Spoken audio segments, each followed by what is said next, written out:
Ink question, which is the darkest of them all? So this is the great ink question, right? I've been asked this for years.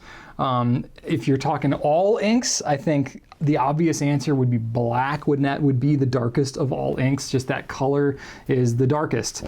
So it ends up turning into which is the blackest of the blacks, all right? Which is kind of what I said in the intro. So I think this is a point of debate. We have 40 different black colors, or very close to it, on gouletpens.com right now. So there's a lot, and which is the exact blackest of the black is going to be up for a little bit of debate.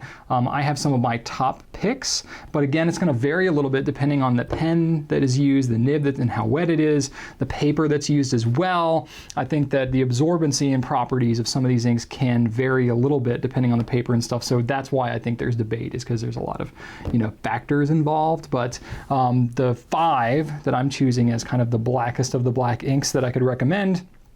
One is Aurora Black, very wet black ink, very dark. That is certainly one. Very no shading really at all in that one.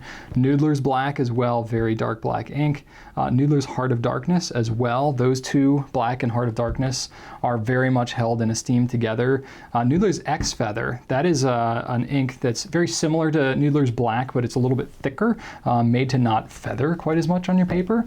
Very dark ink as well. And then Perle Noire, I throw that one in there. I think that one is, it's a very dark, very kind of wet ink as well. Not quite as thick as some of the other ones. It's very flowy, kind of more like Aurora Black. And that one, could probably be debated more than the other ones that I've said here. But I kind of threw that one in there because I feel like it deserves a mention. But I'd be curious to know what you all think is the blackest of black inks as well. So you can leave that in the comments. It's not the question of the day, but we'll kind of throw that in there.